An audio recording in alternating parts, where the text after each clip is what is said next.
Şimdi arkadaşlar, en eski devirlerden beri aslında ilkbaharda kışın beden üzerindeki etkilerini, hani topraktan gelen zehirleri temizlemek üzere arınma sistemleri yapılıyor.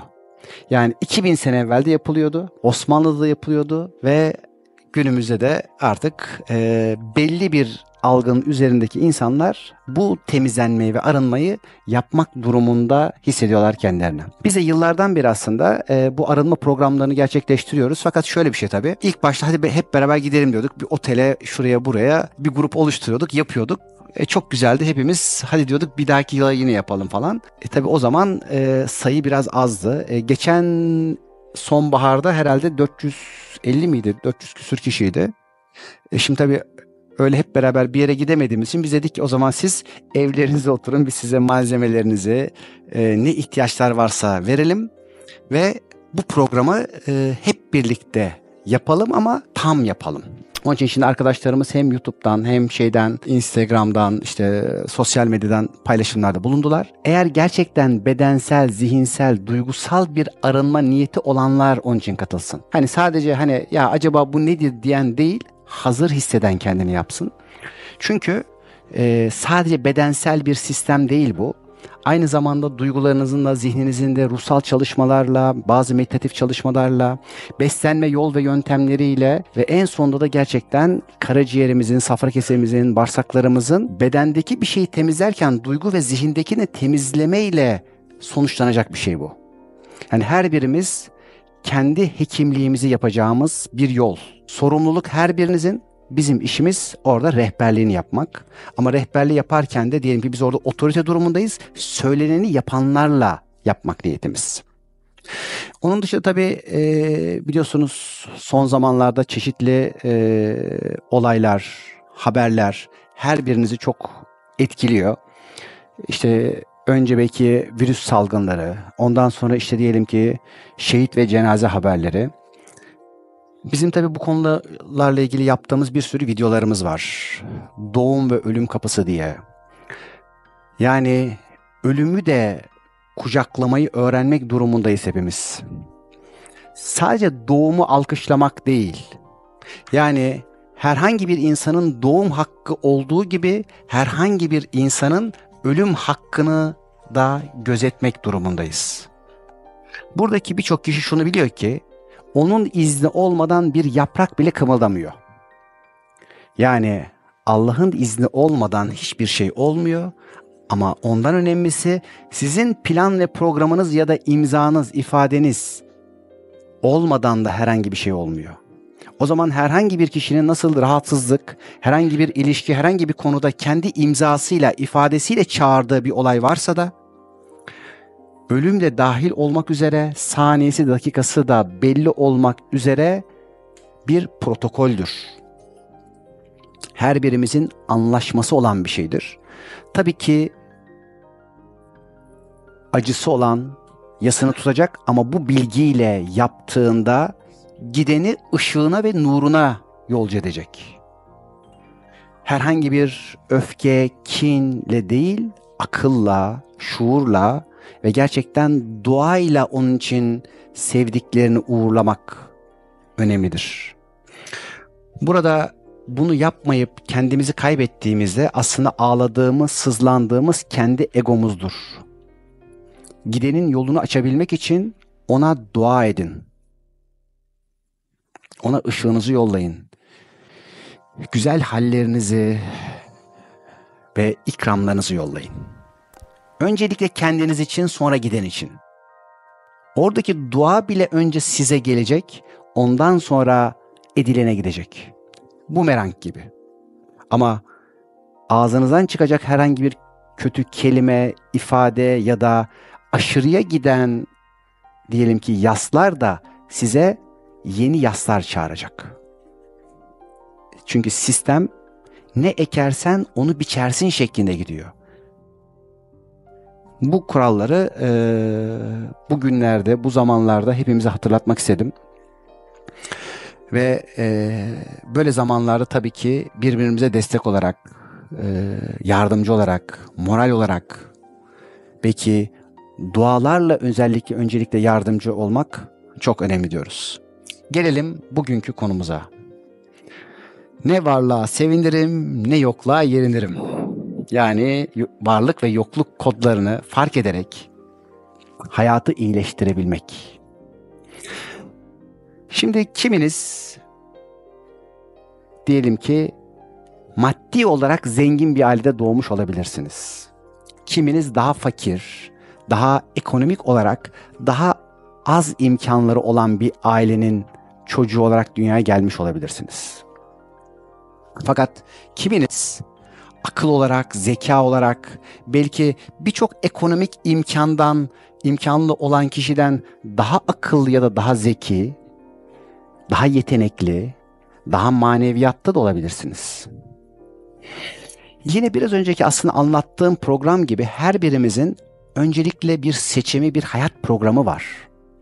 Hiçbir şey tesadüfen olmadığı gibi siz o imkan ve o durumdaki bir ailenin çocuğu da tesadüfen olmadınız. Bu enteresan bir şekilde çalışmalarda şöyle çıkıyor. Bugün de o aileyi seçiyor kişi tam çalışmanın içerisinde. Zihin seçmiyor tabii ki. Fakat bütün taşları koyuyoruz. Kim olsun? Zaten gene annen baban o oluyor. Yine o imkanlarla doğuyorsun. Eğer biraz yetişkinlik var ve görü artık daha açılmışsa. Hele daha açık ve daha ileri yaşlardan bakıldığında ise bir bakıyorsunuz ki gerçekten tam ihtiyacınız olan ortamda dünyaya gelmişsiniz. Şimdi tabii bu ilk başta hani biraz şikayetleri olanlar için ya olur mu? Yani bak benim ailemin şunu da olsaydı zihninizdeki birçok şey tabii ki okunuyor. Yani keşke şurada okusaydım. Hani bir sanatçı vardı. Urfa'da diyor hani Oxford vardı biz mi okumadık? Öyle değil yani. Her biriniz bugüne kadar ihtiyaçlarınızla buluştunuz. Fakat şimdi bir insan diyelim ki ekonomik olarak az gelirli bir ailenin içerisinde doğduğunda böyle devam etmek zorunda mı? Ya da ekonomik olarak çok güçlü, gelişmiş bir ailenin içerisinde doğduğunda maddi zenginliği sürdürmek durumunda mı? Bir bakıyoruz ki böyle şeyler oluyor değil mi? Çok zengin bir aile tık diye çok aşağılara gidebildiği gibi işte çok küçük bir köyde çok dar imkanlarla yetişmiş bir çocuk da bir bakıyoruz ki çok daha farklı yerlere gelebiliyor. Ki bunlardan en iyi örneklerden bir tanesi yani Mardin'den bir köyünden çıkıp Nobel'i de alabiliyor. Ya da oradan çıkıp işte dünyada çok ünlü bir restoran zincirinin başında olabiliyor. Ülkenin başına geçebiliyor. Yani bunların hepsi var. Peki neden çoğunlukla ekonomik olarak dar gelirli bir ailenin çocuğu ekonomik olarak zorluklar yaşayarak devam ediyor değil mi? Ya da ailenin içerisinde bazı fakirlikler var. Belki idrak fakirliği, belki bir inancın içerisine sıkışıp da dar görüşlülük, fikir fakirliği değil mi? Ya da zaman savurganlığı yapıp zaman fakirliği ya da genetik kodlardan aldığı miraslarla bir sağlık fakirliği, sağlık yokluğu yaşayabiliyor kişi. Peki bu madem ki nesilden nesile aktarılan bir şey, nasıl oluyor da birileri bunu kırabiliyor da birileri kıramıyor? Ya da birileri o varlığı yokluğa dönüştürüyor, birileri bunun tam tersini yapabiliyor. Yok olan bir yokluğun içerisindeyken bir bakıyorsunuz ki onu var edebiliyor. Anne baba okuma yazma bilmiyor, çocuk harıl harıl kitap okuyor. Çok küçük yaşlarda bir bakıyorsunuz ki eğitim kademelerini üçer beşer atlayarak gidiyor. Bu da yokluğun içerisinde, diğeri de varlığın içerisinde. Bir bakıyorsunuz ki özel dersler, özel okullar, bir sürü şey kıt kanaat hani böyle burslu bir okulu zor kazanıyor. Ama öteki tarafta elinde çözecek test bulamadan bilmem ne yapmadan bir varlığın, bilginin, varlığın içerisine gidebiliyor. Tabii bunun dışında Bir sürü zenginlik kaynaklarınız var. Kiminizin belki sosyalleşme zenginliğiniz var. Arkadaş zenginliğiniz var ama bir bakıyorsunuz ki birinin onun yokluğunda, fakirliğinde bir türlü herhangi bir ortama girip de arkadaş bulamıyor. Herkesten kendisini dışlıyor ve o sosyal ortamın ya da dostluğun, arkadaşlığın fakirliğini, yokluğunu yaşayabiliyor. Şimdi tabii burada şöyle bir nokta var ki her birinin bir seçimi var. Her birinde bir seçim hakkı kullanıyoruz. Yani siz eğer benim zaman zengini olayım, çok zamanım olsun, en büyük varlığım zaman olsun diyorsan işin olmayabiliyor. Ya da işin ona göre şekillenip sana bol zaman verecek bir durum getirebiliyor. Yani yine her zaman belirttiğimiz şu ki seçimi yapan insanın kendisi. Seçimi biz yapacağız. Fakat bu seçimleri yaparken birçoğunuz zihninizle, çoğu zaman egonuzla dışarıdan gördüğünüz ya da taklit etmeye çalıştığınız istekleri, dayatmaları kendi isteğiniz zannederek talep edebiliyorsunuz.